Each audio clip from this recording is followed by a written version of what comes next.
Hello friends and welcome back to Motor Redefined. मैं हूं आपका होस्ट और दोस्त अरिंदम घोष और एक बार फिर मैं आप लोगों के लिए एक जबरदस्त राइड कंपैरिजन के साथ हाजिर हूं। जी हां दोस्तों, दो सबसे टफेस्ट कॉम्पिटिटर को यहां पर हम लोग आज राइड कंपेयर करेंगे। 2024 Bajaj Pulsar N250 and 2024 Honda CB300F। Power figure दोनों में ही सेम है 24.5 PS, लेकिन चलाते वक्त क्या डिफरेंस है दोनों बाइक निकाल कर दे सकती है उस पर आज मेन फोकस रहेगा। लेकिन साथ ही फीचर स्पेसिफिकेशन, प्राइस, माइलेज के बारे में भी बात करेंगे सो दैट वीडियो के एंड तक एक क्लियर आइडिया आप लोगों को मिल जाए कि आप लोगों को खरीदना कौन सा है, CB300F या फिर बजाज की पल्सर N250। और दोस्तों आगे बढ़ने से पहले very special thanks to SS Bajaj Krishnanagar and Honda big wing Krishnanagar for providing me this bike so that मैं आप लोगों तक ये वीडियो पहुंचा सकूं। वेस्ट बंगाल के कृष्णनगर या आसपास के में अगर आप रहते हैं, कोई भी आप यहां पर बजाज या फिर होंडा की प्रोडक्ट खरीदना चाहते हैं, शोरूम पर कांटेक्ट बिल्कुल कर सकते हैं। डिटेल्स ऑलरेडी आप लोगों ने अपने स्क्रीन पर देख ली होगी। तो चलिए दोस्तों शुरू करते हैं। दोस्तों राइड कंपैरिजन पे जाने से पहले मैं आप लोगों के साथ यहां पर दोनों ही बाइक की एक छोटी सी वॉक अराउंड कंपैरिजन बताना चाहूंगा। मैं बता दूं, detail walk around comparison already channel पर अपलोडेड है। अगर आप लोगों को एवरी का मतलब डिटेल, ठीक है, एवरी डिफरेंस इन डिटेल अगर जानना है तो वो वीडियो आप लोग बिल्कुल चेक कर लीजिएगा। ठीक है, यहाँ पर मैं आप लोगों को बस एक समरी बताता हूँ। सबसे पहला तो आएगा प्राइस N250 1,86,000, CB300F 2,10,000, 20-25 हज़ार रुपये का प्राइस गैप है। फ्रंट में अगर आप लोग देख रहे हैं तो एक चीज़ आप लोगों को जो दोनों ही बाइक में एक्स्ट्रा मिलेगी, ठीक है, यहाँ पर अगर आप लोग CB में देख रहे हैं तो आप लोग को हैजार्ड मिलेगा, लेकिन यहाँ पर खास क्या जो कि है प्रोजेक्टर रात के टाइम पे बहुत हेल्प करेगी। दोनों में ही USD है, दोनों में ही 110/70 सेक्शन की टायर है, लेकिन दोनों ही टायर आप लोगों को CB की रेडियल मिलेगी जो कि यहाँ पर नहीं है। देन अगर आप लोग सेफ्टी देख रहे हैं, दोनों में ही डुअल चैनल है, लेकिन वहाँ पर अगर आप लोग देख रहे हैं तो 276 mm की डिस्क है विथ निसन कैलिपर, लेकिन यहाँ पर बड़ी है 300 mm की और ये पेट्रोल डिस्क आती है। अब इंजन के बारे में बात करना तो बनता है, क्योंकि यहाँ पर 250 cc आती है और वहाँ पर करीबन मतलब 293 cc। यहाँ पर आप लोग को 249 cc single cylinder air oil cool full injected engine मिलेगा। ठीक है, अब बता दूं मैं आप लोगों को 2 वाल्व तो आप लोगों को यहाँ पर मिलती है। बाकी पावर फिगर दोनों में ही सेम है जो कि है 24.5 PS, लेकिन यहाँ पर आप लोगों को 21.5 न्यूटन मीटर की टॉर्क भी देखने को मिल जाएगी। लेकिन यहाँ पर जब आप आ रहे हैं, क्यूबिक कैपेसिटी ज़्यादा है, 293 cc single cylinder air oil cool full injected engine आप लोगों को मिलेगा। जैसे मैंने बताया था, पावर दोनों में ही बिल्कुल सेम है 24.5 PS की, लेकिन टॉर्क यहाँ पर ज़्यादा है जो कि है 25.6 न्यूटन मीटर तक की, 4-4.5 न्यूटन मीटर तक की टॉर्क आप लोग को यहाँ पर ज़्यादा मिलेगी। बाकी स्लिपर असिस्ट क्लच और ट्रैक्शन कंट्रोल सिस्टम आपको दोनों में ही मिल जाएगा। रियर में टायर यहाँ पर 150/60 सेक्शन की है, लेकिन आप लोग को बता दूं ये रेडियल है विद 17 इंचेस, लेकिन यहाँ पर थोड़ी सी कम आपको मिलेगी। 140/60 सेक्शन की टायर 17 इंचेस की, लेकिन यहाँ पर ये रेडियल नहीं है। लेकिन खास बात क्या है, यहाँ पर 230 mm की ब्रेक डिस्क मिल रही है, जो कि अगर आप लोग यहाँ पर आते हैं तो 220 mm की मिल रही है। बाकी दोनों में ही आप लोगों को यहाँ पर जो मोनोशॉक सस्पेंशन है वो भी मिलता है। सीट हाइट आप लोगों को N250 में 800 mm तक की मिलेगी और यहाँ पे 789 mm तक की, तो यहाँ पर थोड़ी सी कम है। बाकी स्प्लिट सीट दोनों में ही है और क्या है नहीं है कुछ नहीं, उसके बारे में आगे चलते हुए बात करेंगे। 5'2" तक की height is enough to control both of this bikes.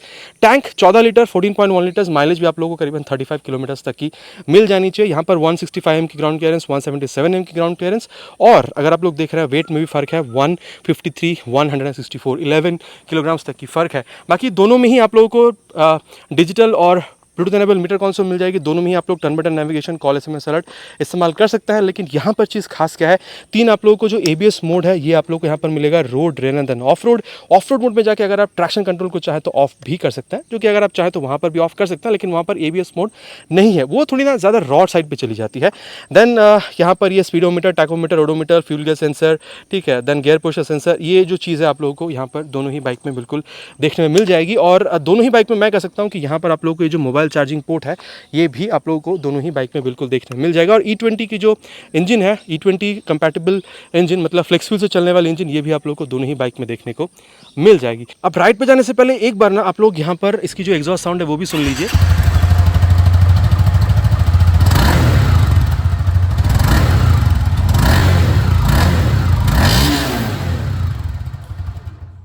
ये CB300F की थी, और यहाँ पर जब आप यहाँ पर N250 में आ रहे तो डुअल वाला, इसकी भी एग्जॉस्ट साउंड जो वो आप लोग सुन लीजिए।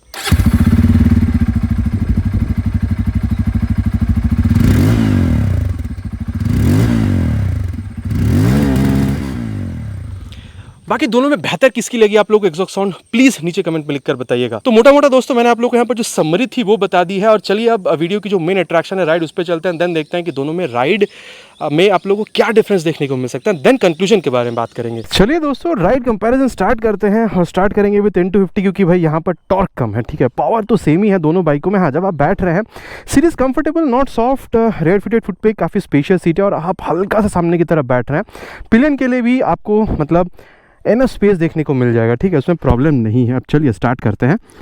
फर्स्ट गियर, थर्ड गियर, ओह इनिशियल रिस्पॉन्स तो भाई गजब मिलती है, कोई प्रॉब्लम आपको वैसे फील नहीं होता है, ठीक है। और मैं ये एक चीज़ कह सकता हूँ यहाँ पर कि अगर आप पिलियन के साथ भी लोड कैरी कर रहे हैं ना, मेरे हिसाब से आपको मतलब इनिशियल पिकअप में बहुत ज़्यादा कोई प्रॉब्लम फील नहीं होगी। और हाँ, इसके मुकाबले मतलब यहाँ पर CV3 300F क्या करती है वो तो मतलब जब उसके बारे में चलाएंगे तो बात करेंगे, लेकिन यहाँ पर तो भाई परफॉर्मेंस काफ़ी बढ़िया ही आपको मिलेगा। अच्छा एक बात है, अब अगर यहाँ पर आप क्लच देख रहे हैं तो भाई ये डेफिनेटली सॉफ्टर है, ठीक है। मैंने पहले भी 300F को चलाई हुई है तो उससे डेफिनेटली यहाँ पर आपको सॉफ्टर मिलेगी। अब क्लच जो है ना उसको यहाँ पर आप एक बार टेस्ट कर लेते हैं, ठीक है, मतलब स्लीपर क्लच को एक बार ले चलते हैं इसको 70 तक 66 पे, ठीक है। ये देखिए सेकेंड गियर पे हमने शिफ्ट कर दिया है, फर्स्ट गियर पे हमने शिफ्ट कर दिया है। क्या यहाँ पर मतलब रियर टायर स्लिप करी? बिल्कुल नहीं करी। तो यही बात होता है स्लिपर असिस्ट क्लच का कमाल। तो अगर आप हाई स्पीड्स पर है, एग्रेसिव डाउनशिफ्ट कर रहे हैं to slow down your speed, आप कह सकते हैं इंजन ब्रेकिंग करने के लिए कोई प्रॉब्लम आपको नहीं होगी, काफ़ी बेहतरीन तरीके से ये आपको रोक देगी। और हाँ, गियर शिफ्टिंग अगर आप लोग देख रहे हैं तो थोड़ा सा एफर्ट के साथ मक्खन की तरह आप यहाँ पर शिफ्ट भी कर पा रहे हैं। एक बार अगर आप लोगों को यहाँ पर मैं इसकी टर्न रेडियस बताऊँ तो छोटा सा ही रोड है, एक बार ट्राई करते हैं। हाँ, टर्न रेडियस थोड़ी सी बड़ी है यहाँ पे, ठीक है। इसके मुकाबले मेरे हिसाब से CV300 में आपको थोड़ी सी छोटी मिलेगी, बाकी उसके टाइम पे बात करेंगे, ठीक है। एक बार सेम जगह पे घुमा के बताऊंगा मैं आप लोगों को। और चलिए अब इसकी जो एक्सेलरेशन है उसको यहाँ पर टेस्ट करते हैं, ठीक है। फर्स्ट गियर पे डाल दिया है 3 हॉर्न के साथ।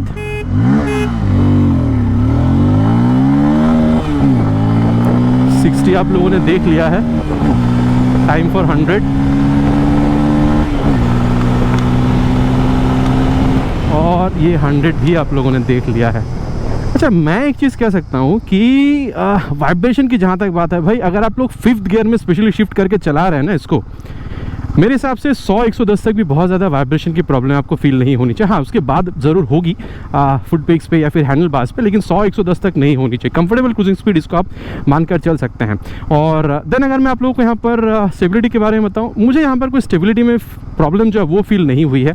और मैं इतने कह सकता हूँ कि अगर आप लोग यहाँ पर कॉर्नरिंग वगैरह भी कर रहे हैं ना, क्योंकि जब मैं हाईवेज पे आ रहा था, हाईवे से होकर मैं यहाँ पर आया हूँ, तो कॉर्नरिंग जब मैंने करी ना वहाँ पर, तो कॉर्नरिंग भी गजब की आप लोगों को मिलती है, कॉर्नरिंग में भी प्रॉब्लम नहीं है। अब इसके मुकाबले CV300 में क्या है वो तो बात करेंगे उसके टाइम पे, लेकिन यहाँ पर भी काफ़ी अच्छी आप लोगों को मिलती है।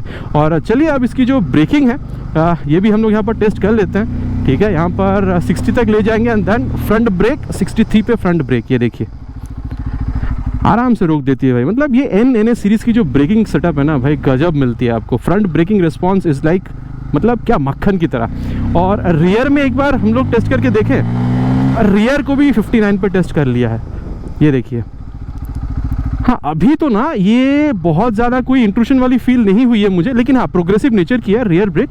लेकिन पहले जब मैंने इसको चलाया था मुझे इंट्रूशन काफ़ी बेहतरीन तरीके से फील हुई थी, जो अभी नहीं हुई है। लेकिन हाँ ब्रेकिंग आपको बेस्ट एफर्ट कैसे मिलेगा रियर के संग संग बाद फ्रंट ब्रेक को, चलिए उसको भी हम लोग टेस्ट कर लेते हैं। 50-55 तक ले जाएंगे एंड देन देखिए 62 पे हम लोगों ने रियर विथ फ्रंट ब्रेक को इस्तेमाल किया है। अच्छा एक बात है, यहाँ पर RLP सेंसर आपको मिलता है, रियर व्हील लिफ्ट प्रोटेक्शन, लेकिन फिर भी ना मुझे पता नहीं ऐसे क्यों लग रहा है जब भी मैं ऐसे ब्रेक कर रहा हूँ तो शायद रियर टायर खड़ी होगी। लेकिन देखिए दोस्तों, मतलब ऐसा जस्ट फील है, ठीक है, ऐसा हुआ बिल्कुल भी नहीं है, हल्की सी भी टायर लिफ्ट नहीं करी है, बस एक जो फील था वो मैंने आप लोगों के साथ शेयर करी है। तो ओवरऑल आप कह सकते हैं भाई ब्रेकिंग लाजवाब है, ठीक है। और मैं आप लोगों के साथ इंजन के बारे में एक और चीज़ जो यहाँ पर कहना चाहूँगा वो ये है कि भाई टॉल गियर्स है यार, मतलब 5 गियर भली आप लोगों को यहाँ पर मिल रही हो, लेकिन फर्स्ट सेकंड थर्ड गियर पर फिर भी थोड़ा सा फील होगा कि हाँ गियर चेंज कीजिए। लेकिन 4th 5th गियर में तो भाई हाँ मैं 4th गियर पे डाल के भूल जाइए। एटलीस्ट सिटी राइड पे अगर आप हैं 50-60 पे तो मतलब 4th गियर पे आराम से खींच के ले जाइए, ठीक है। 70-80 तक भी आराम से खींच के ले जाइए। और हाँ 5th गियर पे तो भाई गाड़ी आराम से स्मूथ ही चलती है, उसमें बहुत ज़्यादा प्रॉब्लम आपको फील नहीं होती है, ठीक है। और मैं आपको यहाँ पर जो सस्पेंशन उसके बारे में बताना चाहूँगा। ये देखिए यहाँ पर जब आप उतार रहे हैं बाइक को तो हाँ ऐसा नहीं है कि झटका नहीं लग रहा, लेकिन बहुत ज़्यादा झटका लग रहा है ऐसा भी नहीं है, ठीक है। तो आप कह सकते हैं कि भाई जब आप हाई स्पीड टॉप स्पीड पर हैं या फिर कॉर्नरिंग कर रहे हैं तो भी सस्पेंशन काफ़ी अच्छी तरीके से आपको हेल्प कर रही है। थोड़े बहुत यहाँ पे गड्ढे पे उतार रहे हैं तो भी आपको हेल्प कर रही है, लेकिन ऐसा नहीं है कि जर्क फील नहीं करा रही है। अगर बहुत ज़्यादा गड्ढा होगा तो भाई जर्क डेफिनेटली फील कराएगा। तो मैं ये कह सकता हूँ कि अगर आप हाई स्पीड टॉप स्पीड पर हैं या फिर कॉर्नरिंग कर रहे हैं, बेस्ट आपको रिजल्ट सस्पेंशन में से तब मिलेगा। लेकिन जब आप गड्ढे पर हैं या फिर छोटा मोटा ऐसे ऑफ रोड पर भी हैं, थोड़ा बहुत झेल जाएगी, लेकिन अगर ज़्यादा है तो डेफिनेटली आपको जो फीडबैक है, वो जो झटका है, वो आपके कमर पे आपको फील बिल्कुल कराएगी। और अगर आप लोग यहाँ पर मतलब यहाँ पर ओवरऑल यहाँ पर हैंडलिंग के बारे में बात करते हैं, ये जब मैं कर रहा हूँ ना भाई, तो भाई बाइक देखिए हल्का सा यहाँ पर जो वो वेट है ना 164 किलोग्राम, वो हल्का सा समझ में आ रहा है, लेकिन भाई ऐसा नहीं है कि वो अनकंफर्टेबल आपको फील करा रही है, ऐसा बिल्कुल भी नहीं है। बाकी देखिए रियर व्यू मिरर जो है वो काफ़ी अच्छी तरीके से यहाँ पर रियर व्यू जो है वो भी आप लोग को यहाँ पर निकाल कर दे रही है, ठीक है। और speedo odo tacho, gear position sensor, Bluetooth connectivity, then mobile charging port वगैरह सब कुछ तो आप लोग को यहाँ पर मिल ही रहा है। तो आप, हाँ ये एक बात है कि आपको हल्का सामने की तरफ झुकना पड़ रहा है, तो बहुत ज़्यादा लॉन्ग राइड पे आप इसको नहीं ले जा पाएंगे, आपको थोड़ा सा हॉट लेके फिर आपको चलाना पड़ेगा, क्योंकि हल्का सा झुक रहा है। बाकी स्पेस वगैरह के बारे में तो बहुत ज़्यादा प्रॉब्लम नहीं है, और रियर फिटेड फुटपैक के साथ स्पोर्टी जो फील है वो तो आप लोग को यहाँ पर मिल ही रहा है। तो कंप्लीटली बाइक के बारे में बात कर चुके हैं दोस्तों, चलिए अब चलते हैं इसकी जो कॉम्पिटिटर है CB300F, एंड देन देखते हैं कि इसके मुकाबले वहाँ पर आप लोग को चेंजेस क्या क्या मिलती है। चलिए दोस्तों अब राइड कंपेयर करेंगे विथ CB300F। देखिए सीट हाइट तो डेफिनेटली यहाँ पर आपको कम ही मिलेगी, ठीक है, लेकिन जब आप बैठ रहे हैं ना, एक चीज़ भाई डेफिनेट है कि यहाँ पर ये जो चौड़ाई है ना सीट की आपको ज़्यादा मिल रही है, ठीक है, और टफनेस मुझे यहाँ पर थोड़ी सी ज़्यादा लगी, ठीक है। बाकी हाँ मतलब कंफर्टेबल ये भी है, प्रॉब्लम नहीं होगी। बाकी हाँ आप यहाँ पर बाइक के हल्का सा अंदर बैठ रहे हो, टकिन देखिए कितने मज़ेदार तरीके से टकिन हो रही है, ठीक है, और आप काफ़ी अपराइट बैठ रहे हैं, और हैंडल बार जो वो भी काफ़ी ऊँची है, और स्पेस ठीक है, मतलब मैं बैठा हूँ, मेरे पीछे जो है ना मतलब यहाँ पर जो मतलब राइडर सीट भी थोड़ी सी बची हुई है, मतलब स्पेस की कोई कमी नहीं है। और चलिए अब यहाँ पर स्टार्ट करते हैं। फर्स्ट गियर, अच्छा सेकंड गियर, ये देखिए सेकंड गियर, और ये देखिए ठीक है थर्ड गियर, और ये देखिए मतलब वो जो इंस्टेंट चीज़ है ना, टक टक वो जो खींचती है ना भाई, वो जो टान है गाड़ी में, ठीक है, भाई गजब लग रही है मुझे। और मैं एक ऑनेस्टली चीज़ आपसे कहना चाहूँगा, ये कहीं ना कहीं आप लोगों को मतलब बेटर लगेगी व्हेन कंपेयर टू N250, ठीक है। और सीट की जो बात है ना वो भी मैंने आप लोगों से बताई है कि N250 से थोड़ी हार्डर लग रही है, और N250 में आपको हल्का सा झुकना पड़ता है, जो कि आप यहाँ पर बिल्कुल अपराइट बैठ रहे हैं। तो कहीं ना कहीं आप कह सकते हैं कि N250 में अगर आप लोग 100-120 किलोमीटर एट अ स्ट्रेच जा सकते हैं, तो इसमें आप लोग उससे ज़्यादा ही ट्रैवल कर पाएंगे because of its comfortable rider position, ठीक है। तो ये तो बात हो गया भाई इनिशियल इंप्रेशन की, जो कि गजब है। और अगर आप राइडर के साथ पिलियन भी बैठ रहे हैं तो भी मेरे हिसाब से, क्योंकि यहाँ पर टॉर्क ज़्यादा है ना, वो समझ में आ रही है इनिशियल एक्सेलरेशन में। लोड के साथ भी अगर पिलियन है तो भी आपको प्रॉब्लम नहीं होगी गाड़ी को उठाने में। और क्लच की अगर बात है तो ये क्लच भी मैं कहना चाहूँगा कि N250 से थोड़ी सी हार्डर साइड पे जाएगी, बाकी ये भी मिड साइड पर है। N250 से अगर आप कंपेयर कर रहे हैं तो थोड़ी सी हार्डर साइड पे जाएगी, ठीक है। और अगर आप लोग गियर शिफ्टिंग देख रहे हैं तो बराबर है, मतलब N250 में भी इतना ही एफर्ट देना पड़ता है और मक्खन के साथ शिफ्ट हो भी जाती है। अच्छा एक बात जो मैं आप लोगों से यहाँ पर कहना चाहूँगा वो है अबाउट द टर्न रेडियस। और यहाँ पर ना ये हैंडल जो है वो ज़्यादा मुड़ रही है, ठीक है। तो ये देखिए ज़्यादा मुड़ रही है, और मेरे हिसाब से यहाँ पर टर्न रेडियस इसकी शॉर्ट है, मतलब छोटे से जगह पे इसको मोड़ पाना ज़्यादा आप लोगों को इजी लगेगा, ठीक है। और चलिए अब यहाँ पर इसकी जो एक्सेलरेशन है उसको टेस्ट करते हैं, देन इसकी जो परफॉर्मेंस उसके बारे में, इंजन के बारे में आगे बात करते हैं, ठीक है। यहाँ पर स्टार्ट करेंगे। फर्स्ट गियर मैंने ऑलरेडी यहाँ पर पुश कर दिया है।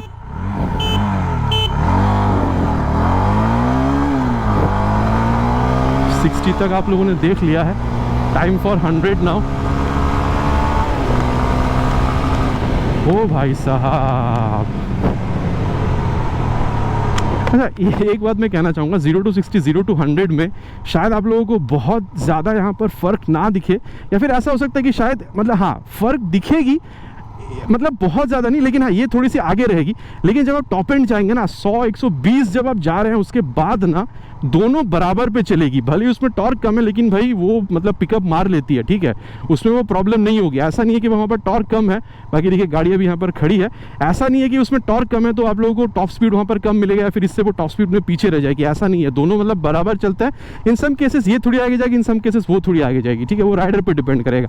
तो ये तो मैंने आपको बताया है अबाउट द परफॉर्मेंस। और 100-110 तक में यहाँ पर भी बहुत ज़्यादा वाइब्रेशन नहीं है यार, मतलब फर्स्ट सेकंड थर्ड गियर में कहूँगा यहाँ पर भी थोड़ा बहुत कहती है चेंज करने को, लेकिन टॉल गियर्स यहाँ पर भी आपको मिलता है। फोर्थ फिफ्थ गियर पे अगर आप चढ़ा दिए है ना बाइक को, 6 गियर लगाने की यहाँ पर ज़रूरत ही फील नहीं होती। और 6 गियर पे लगा दिया मतलब आप आराम आराम एकदम, इतना ज़्यादा आप लोगों को मतलब वो कंफर्टेबल फील करा सकती है, ठीक है। और स्मूथनेस के मामले में मैं कहूँगा व्हेन कंपेयर टू N250 मतलब बराबर है दोस्तों, बराबर है। मैं किसी को आगे पीछे नहीं कह सकता हूँ, बराबर है। लेकिन हाँ मतलब चीज़ें एक्सीलरेशन में क्या वो मैंने आपको बता दी है। कंफर्टेबल क्रूजिंग स्पीड यहाँ पर भी 100, 110, 20 तक आप मान कर चल सकते हैं। और स्टेबिलिटी इन सम सेंस मुझे यहाँ पर थोड़ी सी बेहतर लगी। टॉप एंड परफॉर्मेंस में अगर आप जा रहे हैं ना तो N250 में हल्की सी आप लोगों को जो मतलब स्टेबिलिटी है वो ज़्यादा मिलेगी। लेकिन 0 to 60 100 में जब मैंने देखा है तो यहाँ पर मुझे स्टेबिलिटी हल्की सी यहाँ पर बेटर महसूस हुई है। यहाँ पर ना आप लोगों को स्लिप एंड असिस्ट क्लच भी देखने को मिलता है, तो उसको भी एक बार यहाँ पर टेस्ट करते हैं, ठीक है। ये देखिए, पहले इसको ले चलते हैं 70 तक एंड क्या चेंज हुई। हाँ ये देखिए, क्या टायर स्लिप करी, नहीं करी भाई। यही तो बात है ना होंडा की, जो इतनी मतलब स्मूथ इंजीनियरिंग है ना। टायर हल्की सी भी यहाँ पर रियर टायर फिसली नहीं। मैंने थर्ड से सेकंड फर्स्ट पेस को ला दिया था। तो आप कह सकते हैं कि स्लिप एंड असिस्ट क्लच जो है वो भी यहाँ पर काफ़ी बढ़िया तरीके से बिल्कुल काम कर रही है। और इंजन में से अगर आप माइलेज निकालने की बात कर रहे हैं तो भाई मतलब अगर आप हाईवेज पर भी हैं 70, 80, 90 पर भी खींच रहे हैं ना। मेरे एक दोस्त हैं, उन्होंने माइलेज टेस्ट किया था, ठीक है। उनके पास यही बाइक है। अराउंड वहाँ पर आप लोग कह सकते हैं कि अप्रॉक्सीमेटली 33-35 किलोमीटर तक की माइलेज वहाँ पर मिल जाती है। हाँ सिटी में शायद ना मिले, लेकिन लॉन्ग राइड्स पर आप लोगों को इतनी मिल जानी चाहिए। और अब चलिए ब्रेक जो है उसको भी टेस्ट करते हैं, ठीक है। फ्रंट ब्रेक को ले चलेंगे 60 पर एंड देन टेस्ट करेंगे एंड 61 पे। भाई एक बात बताऊँ, जब मैं N250 को टेस्ट कर रहा था देखिए मैं अपना फील आपको बता रहा हूँ। N250 जब मैं टेस्ट कर रहा था मुझे ऐसा फील हुआ कि हल्की सी शायद टायर अप होगी, हुई बिल्कुल भी नहीं है, लेकिन वो एक फील था। ये फील मुझे यहाँ पर नहीं हुआ है। लेकिन हाँ वहाँ पर थोड़ी सी बेहतर ब्रेकिंग आपको मिलेगी, लेकिन यहाँ पर ना आपको ज़्यादा कंफर्टेबल ब्रेकिंग मिल रहा है। देखिए अब कंफ्यूज मत होइए, ब्रेकिंग वहाँ पर आपको ज़्यादा तगड़ा मिलेगा, लेकिन यहाँ पर ना वो जो उठने वाला जो फील है वो नहीं हो रहा। तो मुझे यहाँ पर थोड़ी ज़्यादा कंफर्टेबल फील हो रही है, ठीक है। बाकी हाँ ब्रेक बाइट फीडबैक जो है यहाँ पर भी अच्छी मिले, लेकिन तगड़ी आपको N250 में मिलेगी। रियर वाली जो ब्रेक है उसको यहाँ पर यूज़ करें, एक बार 60 तक ले चलते हैं एंड रियर ब्रेक अप्लाइड। नहीं यहाँ पर तो दोनों में सेम है। ये 10 mm तक का जो फ़र्क है वो बहुत ज़्यादा कुछ समझ में नहीं आ रहा। दोनों ही प्रोग्रेसिव नेचर की है। और ABS इंट्रूशन मुझे यहाँ पर रियर में फील हुआ है, लेकिन फ्रंट में फील नहीं हुआ था, ठीक है। और अभी देखिए बेस्ट ब्रेकिंग कैसे मिलती है, जैसे मैंने N250 में भी आपको बताया है, रियर के संग संग बात फ्रंट ब्रेक को, तो उसको भी हम लोग यहाँ पर ट्राई करते हैं 60 पे ले जाके रियर विथ फ्रंट। हाँ यहाँ पर N250 में भी सेम था। जब मैंने दोनों को एक साथ प्रेस किया था ना तो रियर वाली जो ब्रेक है उसमें से ABS इंट्रूशन का फील मुझे मिला था। यहाँ पर भी चीज़ सेम है। अगेन मैं कहूँगा वहाँ पर ना वो उठने वाली फील थोड़ी मिलती है जो यहाँ पर आपको नहीं मिलती। और यहाँ पर ना डेफिनेटली ये जो टायर्स आप लोग को यहाँ पर रेडियल मिल रहे हैं उसकी वजह से थोड़ा ज़्यादा आप कह सकते हैं कि कॉन्फिडेंस के साथ आप ब्रेकिंग कर पा रहे हैं, ठीक है। बाकी यहाँ देखिए कंफ्यूज मत होइए, ब्रेकिंग N250 रियर में आप मतलब फ्रंट में आप लोगों को थोड़ी सी बेटर मिलेगी। यहाँ पर अगर आप देख रहे हैं तो और N250 में देख रहे हैं तो दोनों में रियर काफ़ी सेम है। लेकिन अगर आप लोग ओवरऑल देख रहे हैं तो मतलब जैसे रियर के संग संग बात फ्रंट ब्रेक अप्लाई कर रहे हैं, तो मेरे ख्याल से दोनों बाइक में आप लोगों को बहुत ज़्यादा ब्रेकिंग में फ़र्क समझ में नहीं आएगा। इनफैक्ट ज़्यादा कंफर्टेबल और ज़्यादा कॉन्फिडेंस के साथ आप ब्रेकिंग यहाँ कर पाएंगे, ठीक है। और ये श्रेय जाता है डेफिनेटली इसकी जो रेडियल टायर्स है उसको, और बाकी ब्रेकिंग में तो है ही। और सस्पेंशन की जहाँ तक बात है, यहाँ पर जब गाड़ी को उतार रहे हैं तो ये देखिए, हाँ ये बात बस समझ में आ गया मुझे। देखिए जब आप N250 को उतार रहे थे स्टिफनेस उसमें भी था, लेकिन बहुत ज़्यादा जर्क फील नहीं हो रहा था। लेकिन यहाँ पर तो छोटी जो यहाँ पर फीडबैक है ना वो भी ये दे रही है। इसका मतलब जर्क ज़्यादा यहाँ पर आपको फील कराएगी। अगेन मैं कहूँगा कॉर्नरिंग में अगर आप देख रहे हैं तो दोनों ही बाइक बहुत सही है, लेकिन कहीं ना कहीं ये आप लोगों को थोड़ा सा बेहतरीन कॉर्नरिंग दे सकती है। बाकी high speed top speed cornering में ये आपको अच्छा मतलब फीडबैक निकाल कर देगी। ये जो सस्पेंशन है अगेन मैं कहूँगा अगर आप लोग गड्ढे पर जा रहे हैं तो मेरे ख्याल से N250 आप लोगों को मतलब बेहतर आप कह सकते हैं कि जो सस्पेंशन की जो फीलिंग है वो निकाल कर दे सकती है, ठीक है। तो ये सस्पेंशन की बात हो चुकी है। और अब यहाँ पर बात कर लेना ज़रूरी है अबाउट हैंडलिंग। यहाँ पर जब आप ऐसे कर रहे हैं ना तो एक बात तो है कि मतलब गाड़ी आप लोगों को हल्की तो महसूस हो रही है व्हेन कंपेयर टू N250। ये बात बहुत लेजिट है, यस मानना पड़ेगा, ठीक है। और मैं ये कहना चाहूँगा रियर व्यू मिरर भी काफ़ी मतलब सही आपको रियर व्यू निकाल कर दे रही है। उसमें बहुत ज़्यादा कोई चेंज मुझे समझ में नहीं आ रही है, लेकिन डेफिनेटली राइडर पोजीशन में चेंज है। आप ज़्यादा अपराइट बैठ रहे हैं, हैंडल बार ऊँची, आप बाइक के अंदर बैठ रहे हैं। हाँ रियर फिटेड फुटपैक दोनों में ही आप लोगों को मिलेगा। बाकी वो सारी चीज़ें यहाँ पर भी आपको मिल रही है, speedo odo tacho gear position sensor, ठीक है। देन आप लोगों को ये mobile charging port, then bluetooth connectivity दोनों ही बाइक में आप लोगों को मिल जाती है। इसमें बहुत ज़्यादा आप लोगों को कोई चेंज समझ में नहीं आएगी। लेकिन एक चीज़ जो मैं कहूँगा कि भाई ब्रेकिंग में मुझे थोड़ा ज़्यादा कम मतलब कॉन्फिडेंस मुझे यहाँ पर मिला है। एक्सेलरेशन ये थोड़ी सी आपको बेटर निकाल कर दे रही है। अगेन कहूँगा टॉप एंड दोनों में ही आप लोगों को सेम मिलेगा। तो यहाँ पर भी मैंने आपको बता दिया है कि चीज़ें आप लोगों को मिल क्या कह रही है दोनों में। चलिए अब कंक्लूजन पे चलते हैं, बात करते हैं कि दोनों बाइकों में आप लोगों को मतलब कौन सा मतलब ज़्यादा आप लोगों के लिए बेहतर खरीदना हो सकता है। दोस्तों अबे सत्यवचन की घड़ी यहाँ पर 300F खरीदे या फिर N250 खरीदे, ओ भाई साहब मतलब एनर्जी लॉस ना, मतलब 2 बार शायद 4 बार नहा लिए होंगे इतनी गर्मी में, ठीक, इतना ज़्यादा पसीना हो रहा है। अच्छा बैक टू द पॉइंट। अब देखिए मैं ये कहूँगा दोस्तों, अगर आप लोगों को most value for money bike चाहिए ना, जहाँ पर आप लोगों को acceleration, braking, mileage, looks, light, feature, bluetooth सब कुछ आप लोगों को चाहिए, ट्रैक्शन कंट्रोल, ठीक है, ABS मोड्स, मेरे हिसाब से अगर मैं आप लोगों को बताऊं दोस्तों, ये जो बाइक है N250 डेफिनेटली बेस्ट बाइक आप लोग कह सकते हैं इस प्राइस रेंज में 1,86,000 में, ठीक है, नो डाउट बहुत बेहतरीन बाइक है।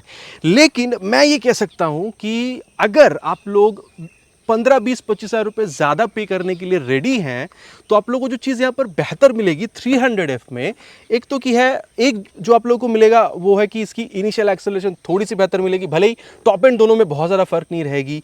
ब्रेकिंग में क्योंकि टायर थोड़ी बड़ी है, दोनों टायर, पिछला टायर थोड़ा बड़ा है, चौड़ा है, दोनों टायर आप लोग को रेडियल मिल रही है, तो आप कह सकते हैं कि ओवरऑल ब्रेकिंग अगर आप लोग देख रहे हैं तो थोड़ा सा कॉन्फिडेंस आप लोग को यहाँ पर ज़्यादा भी देखने को मिल सकता है। देन क्योंकि यहाँ पर होंडा की रिलायबिलिटी भी आप लोग को मिल रही है, इंजन भी जो है वो भी आप लोग को थोड़ा सा बड़ा कैपेसिटी का मिल रहा है, तो थोड़ी सी ज़्यादा आप कह सकते हैं कि वो जो स्ट्रेस है वो भी आप लोग को यहाँ पर कम फील कराएगी इंजन। प्रीमियम चीज़ की चाहत है आप लोगों को, मेरे ख्याल से यहाँ पर होंडा CB300F भी आप खरीद सकते हैं। हाँ, अगर आपको सिर्फ टॉप एंड देखना है, दोनों ही बाइक सही है, लेकिन ये जो चीज़ मैंने बताई है यहाँ पर जो आपको ज़्यादा मिल रहा है, अगर ये सारी चीज़ों की आपकी चाहत है, मेरे ख्याल से CB300F भी अगर आप लोग 20-25 हज़ार रुपये ज़्यादा देके भी अगर आप खरीद रहे हैं तो मेरे ख्याल से आप गलत नहीं करेंगे। बाकी दोस्तों मैं हमेशा कहता हूँ सारी बाइक अच्छी होती है, और यहाँ पर भी दोनों बाइक ही अपने आप में कमाल बाइक है। चीज़ें आप लोग को मिल क्या कर रही है, क्या है क्या नहीं है, सब कुछ मैंने आप लोग को बता दिया है। अब डिसीजन में आप लोगों पे छोड़ता हूं कि आप लोग कौन सा खरीदना ज्यादा पसंद करेंगे, N250 या फिर यहां पर होंडा CB300F। कमेंट में लिखकर बताना प्लीज नहीं भूलिएगा। आशा करता हूं दोस्तों वीडियो आप लोगों को बहुत ज्यादा पसंद आई होगी। अगर आपको पसंद आया तो आपको पता है क्या करना है, भाई को मोटिवेट करने के लिए वीडियो में एक लाइक, चैनल पे अगर आप नए हैं तो सब्सक्राइब करके बेल बटन दबाना ऑल पे प्लीज नहीं भूलेगा। और अगर आपको वीडियो पसंद आई है तो वीडियो पे एक लाइक बिल्कुल कर दीजिएगा। बहुत जल्द मिलेंगे दोस्तों इसी तरीके के एक नया वीडियो में एक नए बाइक स्कूटर के साथ। Till then ride safe and Jai Hind.